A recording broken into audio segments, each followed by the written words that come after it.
everyone? My name's Eric, and this is Drew. We're part of the culinary team here at Statler Hotel. We're excited to do a little culinary demonstration for you today where we're going to explore some street foods from around the world.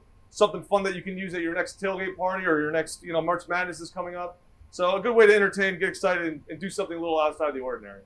The first dish we're going to try is we're going to do Mexican street corn. It's called elote. And Drew, have at it. Let's see what you got.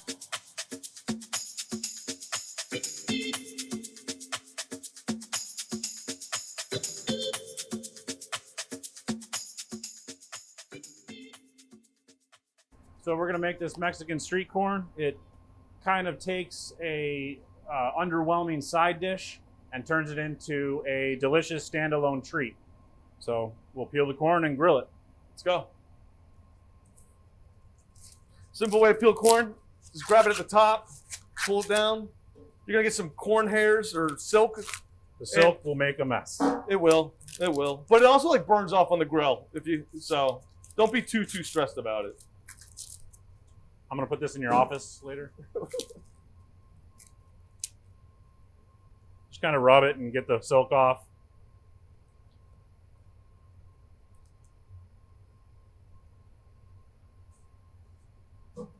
To the grill. So we're going to throw the corn on the grill. You want to get it on the hottest part of the grill. You want to get some really good color. And it should take like 4 to 6 minutes and get it done.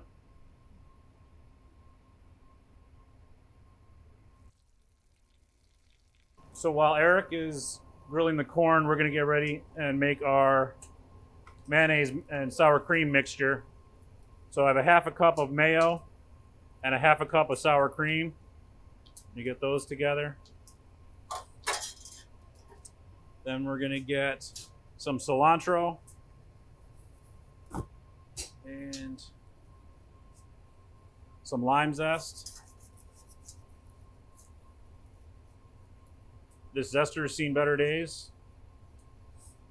We'll do our best. Get that zest in there. So one of the cool things is Drew's using limes for this. No reason you couldn't use lemons. There's no reason you couldn't use oranges, grapefruit. As long as it's citrus, it's going to have kind of the same feel in your mouth and stuff, like the same textures. And you can kind of explore things and create your own. You don't even need to use lemons. If you had balsamic, that would work too. I think thinking of like flavor profiles and just kind of be in line with that. Lemons and limes are acidic, so have something acidic and it'll probably do it just well. How's that corn looking? It's coming. Getting there. Getting there.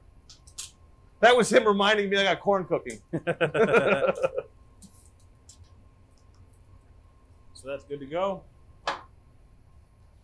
So once the corn comes off, we're going to brush it with this mixture and then top it with cotija cheese, which is a cow's milk cheese. It's named after Cotija, the town in Mexico in the state of Michoacan. And then we'll finish it off with a little bit of dark chili powder. And it's important to try the traditional version first, and then through the insights that you gain from doing that, you can get a little weird and cook with your own voice and your own style and replace ingredients and try things. That's it, try things. So this is exactly what it should look like. As Drew mentioned, you want color. Color is flavor. Burnt is a color too, and it has a lot of flavor, and we don't want that flavor. But this looks great. It's got a nice little caramelization to it, and it's nice. So these are pretty warm. You kind of want to knock a little bit of the heat off because the mayonnaise will melt a little bit and turn clear and kind of melt off. So it's best if it cools slightly before you get started. So we're going to give these guys a little handle. Make it easy to. Then we're going to brush our mixture. And this is not a time to be gentle. Get it on there. More the better. Don't worry about calories here. This is about making food taste good. We're not doing diet food right now. So in the kitchen, we say a lot, fat is flavor. And obviously that's just pure fat. So that's pure flavor that's going on there right now. But you can see it's still a little hot, so it's getting there. That'll work. And now we're going to sprinkle the cotija cheese. And it's native to Mexico. It's kind of like, it crumbles like feta, but it has a salt pot similar to Parmesan. Either of those cheeses would be an acceptable substitute and be delicious. You know, you can really get unique, do something interesting. There's no reason you couldn't use cheddar. There's no reason you couldn't use, you know, pepper jack. Pepper jack might be really, really good in there. It might bring a nice little heat note to it and kind of spice it up. Get a little more cilantro, and then we're gonna hit it with the chili powder.